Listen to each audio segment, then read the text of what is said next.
2024 के लोकसभा चुनाव में राजस्थान की भीलवाड़ा सीट पर बीजेपी और कांग्रेस के बीच चुनावी दंगल दिलचस्प हो चला है।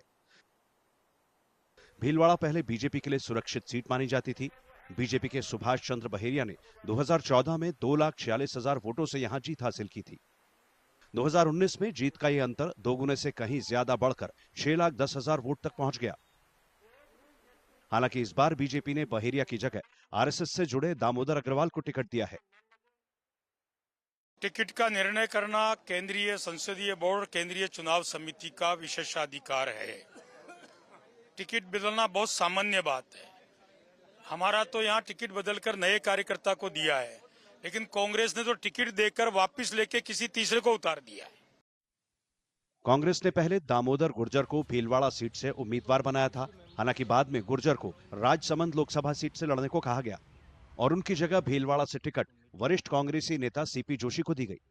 जोशी भीलवाड़ा से 2009 का चुनाव जीत चुके थे। जोशी ने तब यहां पीने के पानी का संकट दूर करने का वादा किया था। जोशी साफगोई से मानते हैं कि उनकी पूरी कोशिशों के बावजूद पीने के पानी की योजना उनके कार्यकाल में सिरे नहीं चढ़ पाई थी। जोशी ने कसम खाई थी कि अगर वो वादा नहीं निभा पाए तो भीलवाड़ा से चुनाव नहीं लड़ेंगे। 2014 और 2019 में उन्होंने अपनी कसम निभाई और चुनाव नहीं लड़े। हालांकि जो काम उन्होंने 2009 के बाद अपने कार्यकाल में शुरू किया था वो अब पूरा हो रहा है, लिहाजा उन्होंने चुनाव लड़ने के लिए भीलवाड़ा को चुना। मैंने प्राथमिकता के आधार पर पीने की पानी की समस्या निदान करने के लिए चंबल का पानी यहाँ पर लाने का काम किया। उस समय मैंने कहा था, जब मैं चुनाव लड़ रहा था तब मुझे नहीं मालूम था कि मैं भारत सरकार में मंत्री बनूंगा, कि यदि मैं पीने की पानी की समस्या का निदान नहीं करा पाया तो मैं चुनाव लड़ने नहीं आऊंगा। और मैंने मंत्री के रूप में पीने के पानी की समस्या के लिए योजना बनाई, वित्तीय स्वीकृति कराई, काम प्रारंभ करवाया, लेकिन एक्चुअल में पानी लोगों के घर में नहीं पहुंच पाया, इसलिए मैं वहां पर चुनाव लड़ने नहीं है। आज मुझे कहते हुए प्रसन्नता है कि वो योजना पूर्ण रूप से लागू हो रही और यहाँ पर पूरे भीलवाड़ा जिले के ढाणी मजरों में स्वच्छ पीने का पानी उपलब्ध हो पाया।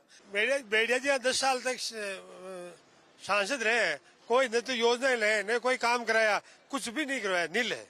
और डॉक्टर सीपी जोशी पहले चंबल योजना लाए थे, चंबल का पानी आज पी रहे हैं। भीलवाड़ा में 7-7 दिन में पानी मिलता था, आज एनएओ पानी मिलता है।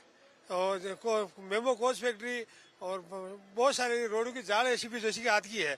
पूरा भीलवाड़ा जो डेवलप हुआ है, जो सीपी जोशी की देनी, डॉक्टर सीपी जोशी की देनी। जोशी का कहना है कि अगर इस बार वो चुनाव जीतते हैं तो उनका पूरा ध्यान बेरोजगारी दूर करने पर होगा।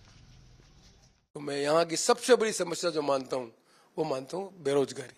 इसलिए मेरा पूरा प्रयास रहेगा कि भीलवाड़ा संसदीय क्षेत्र में कम से कम 1 लाख रोजगार के अवसर उपलब्ध हो, उसका प्रयास करने का मैं ईमानदारी से काम करूंगा।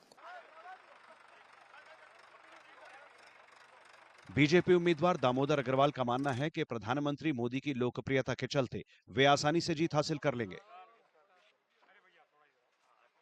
न 2009 की कांग्रेस बची है और न 2009 की अब भाजपा है। अब मोदी युग की भाजपा है जिसको आम आवाम का समर्थन प्राप्त है और मैं उस भाजपा का प्रतिनिधि हूँ। एक संकल्प की बात भी आप कर रहे हैं। आम लोगों ने संकल्प ले रखा है कि इस बार नरेंद्र मोदी को तीसरी बार प्रधानमंत्री बनाने के लिए प्रचंड बहुमत से भाजपा के प्रत्याशियों को जिताकर 400 प्लस सीटें एनडीए को लोकसभा में देंगे। बीजेपी उम्मीदवार के विश्वास पर वोटरों का एक वर्ग मुहर भी लगाता है।